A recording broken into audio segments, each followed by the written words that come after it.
Hello, hello. Welcome back to the Style Masterclass Podcast. If you can hear the smile in my voice, it's because I'm talking to one of my favorite people. My dear friend Katrina is going to come on the podcast today to talk to us in our ongoing series called The Mentors. Katrina, please introduce yourself. I know you've been on the podcast before, but anyway, take it away. Yeah, hi, Katrina Ubell. I am a physician and a master certified life and weight loss coach for women physicians who want to lose weight permanently. And so, yeah, and I'm your friend. Thanks for having me. It worked out. It worked out beautifully. We actually have a really great conversation. The funny thing is, I was like, oh, that's good. We should talk about that. And then we forgot. And then we remembered a few minutes ago. So I'm very proud of us. It did not take us long at all. no, we were able to bring that back up to memory, but we were talking about mentors. And I think you and I, because we're both, highly successful women who have doctoral degrees, who've gone through graduate school, I think we thought somewhere along the way that we'd have the one mentor to end them all, the one mentor to be all forever. The fairy godmother, you know what I mean? Like the Yes. one who will have all the answers for everything in our whole lives. Forever. Yes. And that's just not the case. And I don't know. Tell us a little bit about when you came to that realization that there wasn't going to be just one all be all for forever. Yeah. I mean, I think it really kind of hit me a couple years ago when someone who I really considered to be, very important mentor in my life, just kind of, changed as people do. You know what I mean? It's kind of like, we want to freeze someone as they are at a certain stage in their life in terms of what they're able to offer. And we want that same predictable, reliable goodness forevermore. But that's not how it works with human beings, right? Like we're all changing, we're all evolving, and this person did too. And it started to feel like there was, a widening gap where I didn't really feel like I could really go to that person for advice anymore for more and more things. It felt like over the course of time. And so then I really have spent a lot of time rethinking this idea of mentorship. And, it is important, I think, for all of us to have mentors and when possible to be a mentor. But when you're thinking of who am I, who could my next mentor be? I started realizing, you know what, like I have different people in my life who I go to for various different things. Like I have a great friend who's 15 years older than me, who has one more child than I do, and her children are now fully out of the house. And I really respect her as a mother. And so she, just with her insight and wisdom, she's a great mentor to me, particularly when it comes to my kids or anything related to kind of that family home life. But do I go to her for advice on, maybe a real specific thing that's happening in my business? No, she would not be the person that I would go to for that. And like, that's okay. Can that just be okay? And does it have to be like, no, you are the mentor? This kind of came up for me even just recently. I was reading an article in the newspaper where they were spotlighting a woman CEO. She's taken on the CEO role of this one company. And in that spotlight feature of her, they asked her who some of her mentors were. And I think there were 5 different people listed and what they all specifically did. Because nobody gets to that place, literally nobody, without support and people believing in you. And that really just got me thinking, like, sometimes the people that you need to believe in you are just your friends who are your just biggest champion. And then they give you a little nugget, and that is the mentorship that you needed. Like, it doesn't have to be like you are the mentor and you're my friend and never the twain shall meet or whatever the saying is. Like, it really can be that when you're open for mentorship, when you're on the lookout for the information that you need, the guidance, the help, the wisdom, it can come from lots of different places. Like, right, it can come from a book that you read. It can come from some random, video you saw on TikTok or something. Or, sometimes for me, I'll be wanting the answer to something. Maybe I'll try to find a podcast that could help. And say I'm like driving or something. Well, like 5 minutes in, they've already said something in the podcast that's triggered something in my brain. I'm not even listening anymore. Now I'm solving that problem for myself.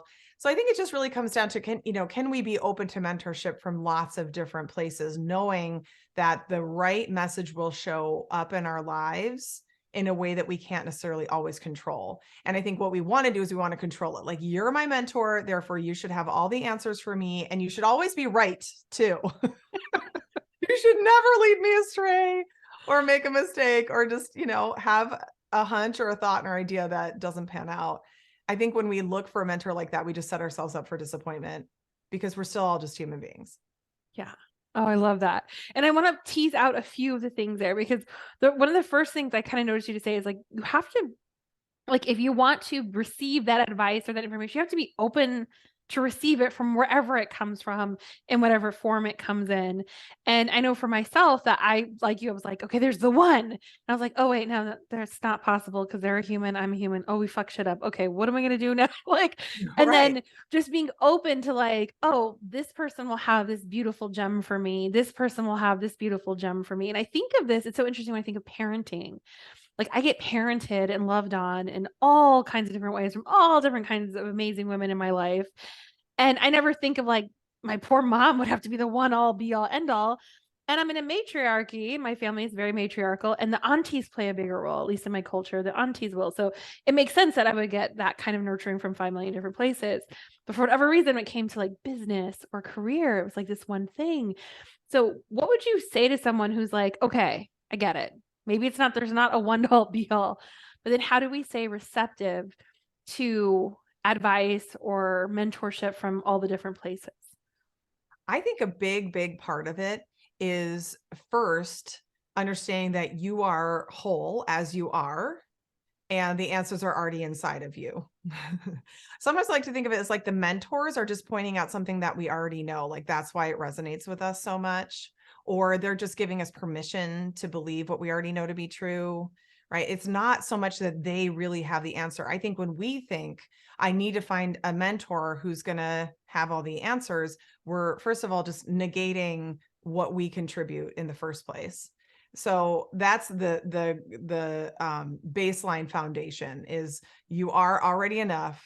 You already know what you need to know. And maybe what you know is that you need to learn more about XYZ thing, but you also know how to figure out how to learn more about XYZ thing, right? You don't need someone to tell you how to do a Google search, So you're already coming from that place of competency. And then you start to open your mind up to other people's opinions versus, I don't know what I'm doing. Who put me in charge? That was obviously a mistake. There's a lack or an insufficiency or some, defect or something fundamentally in me. And then I'm trying to fill that hole with information from other people. I think that makes us very needy.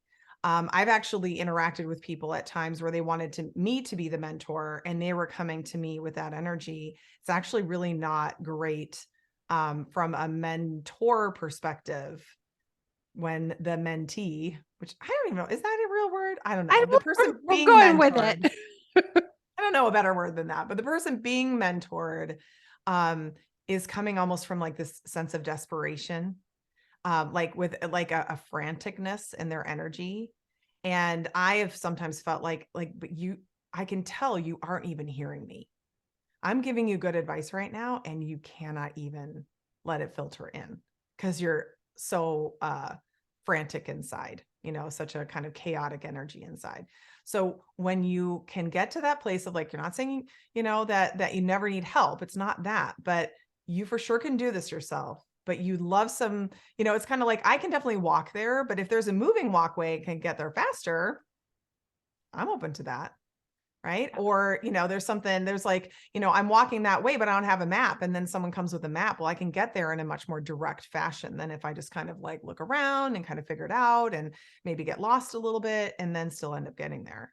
So it's like, you don't need the mentor in that sense. It's more of I'd love to discuss this. I'd love to know what you think. And then you're always filtering that information through your sort of like your knower, your knowing filter, that intuitive kind of filter that we have. Like, does this make sense? Does what they're saying feel right to me? Does it resonate somewhere deep inside of me? Then yeah, it's probably something that's worth exploring or spending more time on. But sometimes there's this deep resistance inside of us, or we just are like, I don't want to do it that way. Great. You don't have to. Yeah. Just because that person who everyone says knows what to do says you have to do it that way or should do it that way. Well, and I think too, it's like the foundation of you actually have a lot of knowledge and expertise and skill that you're bringing even to that dynamic. And I think a lot of us forget that. And then we get into that frantic, needy place. I mean, I know when I was an attorney, there was a young attorney who would come in my office, and it was clear to me she had polled everyone else, and I was sort of the last in the long line. The tiebreaker. That she was like, had polled the whole office and is coming to me, and I'm on the end of the long line. And it was so funny to me because at a certain point I was like, oh, I see what she's doing. So she would get so frustrated, like, well, what do you want to do? What are your thoughts about that? Before I give you my answer, what do you think? And it just changed things. I remember she would just be, and I felt so uncomfortable in her discomfort, but it was the best thing I could do for her is to stop just so readily being available with my answers and helping Or her coming to in and find her try own. to fix it for her when she probably already knows what she wants to do. Yeah. She already had a game plan. There were Yeah, she emails that just she had needed in fact permission to go already do it. sent. Yeah. Exactly. Yeah. But I think I got asked a question the other day. I had a frantic moment, and a dear mutual colleague of ours, I sent her a weirdo voice note. She knows who she is if she's listening, and it was very funny. And then I apologized. I was like, I'm being totally spazzy today. And she wrote me a voice noted me back, this very loving note. And she said, I just don't know what it is you want. And I would love to help you, but be clear about what it is you want. And then let me know how I can help you. And I was just like, oh, best. And obviously all my shame and like regret melted away. And I was like, that's the most rational thing that I needed to hear. Right. It was the perfect question. And I walked away and I was like, let me go get clear. Oh, actually, I don't need anything. Mm-hmm. But even her just saying, can you get clear about what it is you're asking of me? Helped kind of bring me down to a simmer where I was in a heightened state. So you run a team, you're a leader of your team. How do you direct them to find their own wisdom when they're coming to you? Maybe they're excited or heightened or whatever the case may be. Mm-hmm. Yeah, I mean, this is something that I'm constantly working on because, especially as doctors, people come to us because they want our answer. I mean, they really want us to tell them what to do. And it's really, I mean, even from like an ego standpoint, it feels really good when it's like, oh, you have the answers and I'm coming to you so you can give them to me. Right. So it's a hard habit to break, I've found for myself, but I am working on it continually, where essentially what I have to do is bite my tongue and just ask questions. I have to put more of my coaching hat on than on my, like, let's just get things done as quickly as possible and as efficiently as possible hat, and just kind of go like, okay, tell me why you said that. Tell me what you think. How about you come with a proposal?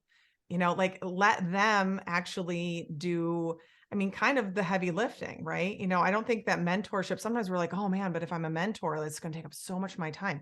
I don't think it really has to, right? Like you're being consulted for, for some thoughts. And like you said, if it's not clear, like that person said, right, you don't really know, then you respond back like, hey, I'd love to help, but what would you like help with? And I think on the flip side of it is like, sometimes we think that it's always going to feel really good when we interact with our mentor. And I don't think it does. And I think similarly, I have to remember that as a leader in a company, sometimes, and I get feedback too. Okay. So I'm not saying I'm, like just at the pinnacle and I don't get it. But being willing to hear that, having our ears open to hearing the hard things, sometimes it's really what we need to hear. So being coachable, meaning being open-minded, acknowledging that, okay, maybe my feelings are a little hurt right now. Maybe I feel misunderstood right now, but let me work through that and find out what's true about what they said, where we both agree, what's right about what they said, even if I still maintain that some of those things are wrong or they don't understand. There's probably something in there that's still of value, particularly if it's bringing something up in me. Yeah. So I think that's just good too, because sometimes I think we're like, this will always be just like the most comfortable interaction. Well, I think too, like the TV, and I'm thinking like the TV view of mentorship that gets modeled oftentimes is like a very funny, like all that's coming to mind to me is like, because I watch a lot of vintage TV. So this is, of course, where my brain goes, but like Andy Griffith, right? There's always this like moment at the end where they have this heartfelt heart to heart. And then, he has these realizations. And he's like, gee, thanks, Dad. And they Like walk all's well off. in the world. Yeah, down the dirt road with their fishing poles, and everything is right with the world again. And Yes. And Right. I Like think Marcus Welby, MD, is like another, like the doctor thing. It's like, it's all wrapped up. Everything's good now. all I know. resolved. I Very feel so kind of much better. paternalistic, really, or patriarchal, I guess is the probably the word to use to Yes. describe it, where it's like, this male figure knows best, and you just have to do what they say. And so I think that for those of us socialized in a society like that, sometimes we are kind of deep down, even subconsciously wanting someone to just come in and play that role for us, because it seems like it'd be easier. I know for me, I'm like, I remember some of my kids when they were, younger and in strollers and stuff, sometimes they'd be like, God, I wish someone just pushed me around in a stroller all day. Like, this is so much hard work. And they're just chilling, they're drinking their snack and like looking at everything. I'm like, this looks like the life. And then I had to remind myself, yeah, but they have so little choice in their lives. Like, they don't get to pick barely anything, right? It's a trade-off. Sure, you can have someone else run your life, and then guess what? You got to do what they say. You're not going to like that either. So, Yeah, the whole idea of chilling in the stroller, like I mm, think for a few seconds, like I just wish somebody would tell me what to do. It was like that yes, version of that, just right? take care of me and make it be all right. Yeah, Mhm. let me know that I'm good. Or I joked with a friend, I was like, tell me I'm pretty and I don't suck. Or like, you're pretty and you don't suck. I'm not sure what that was supposed to do for you. I was like, I don't know, it just Right. it did something for me. Just let me have it, right? We all kind Yeah. of hope for that, but you're right. I think when it comes down to it, if somebody really told you everything you were supposed to do, the way in which you were supposed to do it, the speed at which you were supposed to execute it, you would probably feel really miserable all the time. Yeah. We think we want that, but in reality, we don't really. Right. What we want to do is just not have to rely on ourselves, and that's something, like I was saying, we have to have that foundational belief in ourselves and in our capability. And, I don't want to, like, say that and then forget about the part where, yeah, that confidence is going to waver.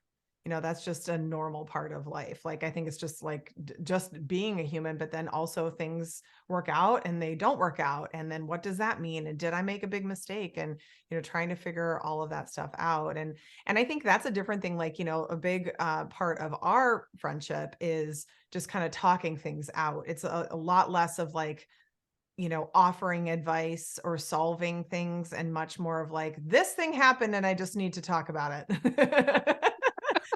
And much more of like, yeah, that sucks. I am so sorry you're going through that, and that's really valuable too, right? We put it out there. It's a form of processing, and then we can just move on to the next thing. Like, okay, now I can put that down. Someone has agreed with me. I'm not crazy. Onward. What's the next thing? But I think setting up your friendships in that way, like where you can do that for each other, I think is part of like getting that nurturing from a different place, right?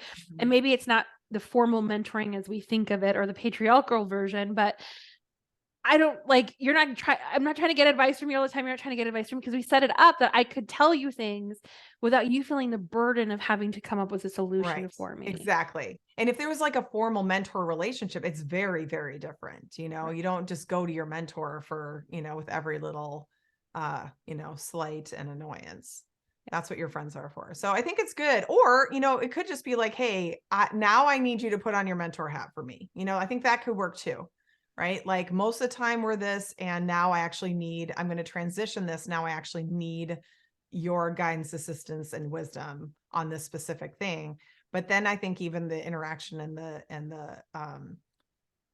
just the conversation really shifts Yeah. appropriately, as it should.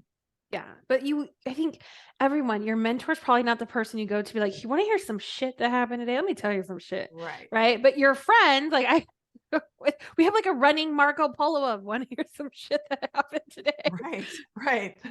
And you have that place without the burden of having to problem solve for the other person. But if I did need actual advice, which I do, because she's my dear friend, I do go to her sometimes and I say, hey, what do you think about this? I'm struggling with Mhm. this decision. Here's what my brain is doing. Here's the thoughts I'm having. But I don't Mhm. go to her like, blah, and like, fix it, come up with the right Right. words. Like, I never feel like it's my job to solve it Yeah. for you. Yeah. But I don't know that that's like even a mentor's role. Although I guess it cod be. I'm thinking about like in the, medical world, particularly doctors who do research, various types, whether it's clinical or more lab based or whatever. But, they often will have a mentor. And maybe some of them would say, yeah, no, I like started processing my data and it was a total mess. And I'm like, ah. But I think it probably just really depends on the person and the the relationship. I think a lot of times it's really like, no, I got to get myself straight first and do my best to figure out what the problem is before I go to them and say, here's where I'm at. Yeah. And I think maybe it's my own type A, but that's how I prefer to function when I have a mentor relationship. And we've called each other mentor mentee, and we've more formalized it, is I'm going to show up having tried my damnedest to figure this out before I approach you in my Right. hot mess. And I'm Right. not saying that's the right way to do it. I'm just saying that's the way I've approached it. But Yeah. I think there's a lot of different ways to do it. The more I have these Yeah. conversations, the more I realize that. Right. And I just think that like as long as both parties are, willingly like consenting to the way that it works, it's working for everybody, then who's to say anything? There's not like a right or a wrong way. But I do find that, some of my clients who are of course all practicing doctors, some of them will say things like, they can't find a mentor or they don't know who to ask. But then when we really, I mean, it's more just a thought. It's not even like based in fact. Once we start really talking about like, digging into it a little bit more, they're able to come up with a list of people to ask like quickly, like seconds to If we minutes. were to You know bird's what I eye mean? view, yeah, no, I love that. I actually want a bird's eye view on those kind of conversations. What questions do you ask a client who comes to you and says, hey, I can't find a mentor, I'm looking for one, or comes to you with that kind of a problem? So what's the coaching process you would walk them through to help them find what it is they're looking for and maybe who it is they're looking for? I would just back it up one step even further, because usually what they're coming with is, I don't know what I should do. Like typically with like their career, I don't know if I should stay at this place. I have this other opportunity, or I'm exploring other opportunities, or like I know where I'm at isn't a great fit for me right now, but I'm not sure where else to go, what else I could do. Like they kind of have an end, at least some concept of where they want to end up with their career, and they're here now, but here now isn't cutting it anymore. It's like not taking them where they want to go, and they don't know how to get there. So then they're looking for coaching help on that typically. And so, of course I just, do some initial questions to try to understand the problem better and try to really understand what their thinking is around it. And usually what I'll do is I'll just ask, because here's the thing, like I'm never going to presume to know anything better than the client does. So I usually will just ask, like, do you think there's somebody in the field, or someone in your department, or someone that you know from your training in the past, like whatever might be appropriate and makes sense, who you could reach out to for some mentorship on this? And typically they're like, it's a little pause and a little thinking, and I've never had anybody say no. Yeah. So so it's like, okay, so we have people who understand, because like I'm not going to know. I mean, I'm not going to be their mentor in that. How could I possibly know? I'm the worst person to ask for that, probably. But I can help them to get to the connection that is going to help them to figure it out. So then usually they already know, yeah, I could reach out to this person or that person, the other person. And then we get clear on like, okay, so what is it that you're actually looking for help on? Is it that you need help figuring out, what the next steps should be to get you to that goal promotion that you want? When you really know what you want to get out of the mentor relationship, then it can sometimes be clearer who specifically you should reach out to first. And then what I always find, God, what I always love so much is then, putting in like in the chat, then people are like, I love mentoring people, people like some of the clients who are further along, like, I love helping. That's one of my favorite things to help my younger colleagues with. And it's just evidence that you're not being annoying. People do want to help. But again, when you don't show up like a mismanaged mind, hot mess, jumble of thoughts that make no sense, and instead go, hey, you know what? I have spent some time on this. I have worked on getting as much clarity as I can, and here's where I'm stuck. And I was wondering if you could help me with that piece. Like people aren't looking for like a huge project. Nobody's got like a part-time job, like time, a space of time in their lives, just waiting for a mentee to fall into.